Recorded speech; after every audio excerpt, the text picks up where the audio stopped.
Assalamualaikum warahmatullahi wabarakatuh. Perkenalkan, nama saya Ripan Sah Mawana Hambali dengan nomor NIM 201FI03053. Di sini saya akan melakukan pemeriksaan fisik muskuloskeletal. Dalam pemeriksaan fisik ini ada 3 hal yang harus kita perhatikan. Yang pertama itu anamnesa secara umum. Yang kedua ada pengkajian khusus, dan yang ketiga ada pemeriksaan muskuloskeletal berdasarkan regional muskuloskeletal. Sebelum melaksanakan prosedur, alangkah baiknya kita mencuci tangan terlebih dahulu, memakai masker juga dan handscoot.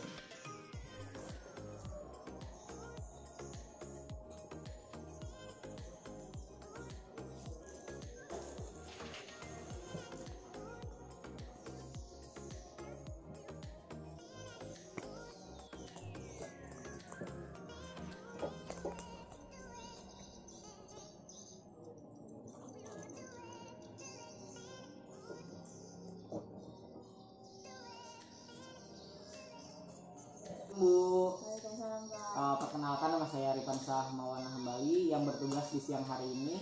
Baik Bu, boleh perkenalkan diri dulu, namanya siapa, umurnya berapa, alamatnya di mana Ibu? Nama saya Ayu, umur Ya. 25, alamat di Sukabumi. Baik Ibu, di sini saya akan melakukan prosedur pemeriksaan fisik sistem muskuloskeletal. Tempatnya di sini saja Ibu, nanti saya akan kasih instruksi. Ibu tinggal mengikutinya saja. Apakah Ibu bersedia? Ya, Baik, langsung saja kita ke langkah yang pertama. Baik, untuk langkah yang pertama saya akan melakukan pemeriksaan tonus otot, yang dimana itu ada 5 nilai, yaitu 5, 4, 3, 2, 1, dan 0. Coba Ibu bisa diangkat tangannya, diangkat lurus saja Ibu. Coba lawan tangan saya Ibu. Nah, baik. Untuk pasien ini nilainya itu 5 karena bisa melawan tangan saya. Baik, untuk selanjutnya itu pemeriksaan antropi otot. Caranya kita lakukan fleksi di tangan kita terlebih dahulu. Rasakan pergerakan otot yang ada di tangan kita. Sudah kita melakukan fleksi pergerakan di tangan kita, kita beralih ke pasien. Rasakan pergerakan otot yang sama seperti kita. Baik Ibu, boleh digerakkan tangannya. Baik. Dan untuk pasien ini tidak mengalami antropi otot karena pergerakan ototnya normal. Baik, untuk selanjutnya pemeriksaan muskuloskeletal berdasarkan regional. Caranya itu pemeriksa berada di belakang pasien. Kita lakukan pemeriksaan dengan posisi tangan seperti ini. 2 tangan itu berada di bahu seperti, maaf ya Bu, 2 tangan ini ada di bahu dan 2 ini berada di pena kava ya. Dan untuk daerah jempol ini kita di daerah tulang spinal. Kita rasakan perabaan di daerah ini, kita telusuri apakah ada benjolan ataukah tidak. Jika tidak ada, kita beralih ke bagian bahu pasien. Kita lakukan perabaan juga sama seperti tadi. Kita rasakan apakah ada benjolan ataukah tidak. Dan jika tidak ada, kita beralih ke bagian bahu pasien. Di sini kita lakukan fiksasi dan sedikit penekanan di daerah sini. Apakah ada terasa sakit Bu? tidak. Baik, jika tidak ada, kita beralih ke bagian pergelangan tangan di sini ya. Kita suruh pasien agak mengangkat tangannya sedikit. Kita lakukan perabaan juga di daerah sini, apakah ada benjolan ataukah tidak. Dan jika tidak ada, berarti pasien tersebut normal, dan untuk pasien ini normal. Selanjutnya itu kita memeriksa di bagian siku dan tangan pasien.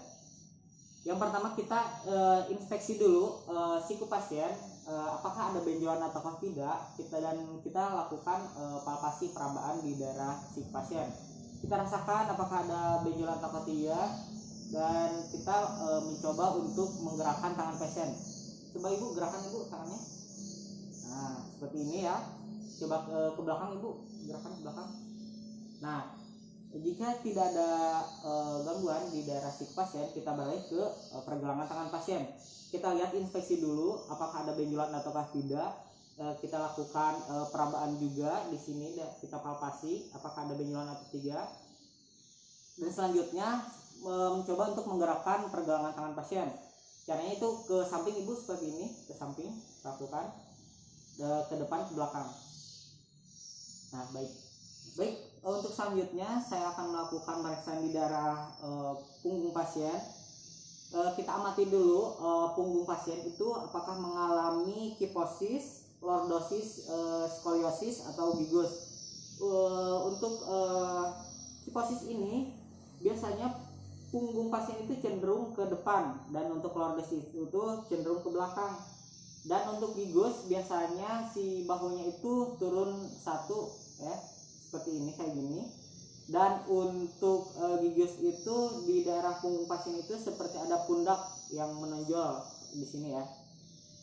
Dan untuk pemeriksaan punggung ini kita lakukan palpasi dengan cara seperti ini untuk tangannya, dan untuk jempolnya itu berada di daerah tulang spinal pasien seperti ini.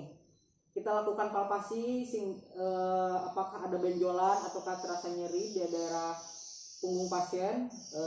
Kita lakukan sampai ke bagian lumbal ya, seperti ini. Kita rasakan apakah ada benjolan ataukah ada nyeri. Dan untuk bagian punggung selesai. Setelah melakukan pemeriksaan di daerah punggung, selanjutnya kita balik ke bagian depan pasien. Caranya sama seperti tadi untuk pemeriksaan di daerah punggung, hanya saja untuk di bagian abdomen kita lakukan penekanan untuk menilai kekuatan otot abdomen. Baik, selanjutnya itu pengukuran untuk melihat apakah ada kesenjangan antara kaki kanan dan kaki kiri, dan juga untuk melihat bentuk dan ukuran apakah sama ataukah tidak. Ada dua cara untuk melakukan pengukuran. Yang pertama itu kita mengukur dari malleus sampai sias, dan untuk yang kedua dari malleus sampai ke pusar. Yang pertama kita akan melakukan dari malleus sampai ke sias, daerah sias ya. Kita bandingkan sama kaki yang kanan. Jika sama ukurannya, kita lanjut ke malleus dan daerah pusar. Kita bandingkan kiri dan kanan. Dan untuk pasien ini normal karena hasil pengukuran antara kiri dan kanan itu sama. Baik, selanjutnya saya akan melakukan pengkajian khusus. Untuk yang pertama itu pengkajian khusus uji valens.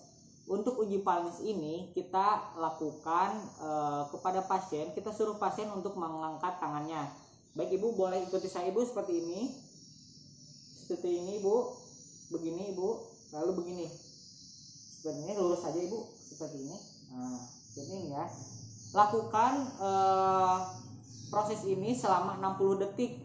Jika pasien mengalami kesemutan setelah ataupun sebelum, berarti pasien mengalami sindrom turnal carpal, di mana bagian kesemutannya bukan di daerah sini ya, tapi di daerah sini untuk daerah kesemutannya.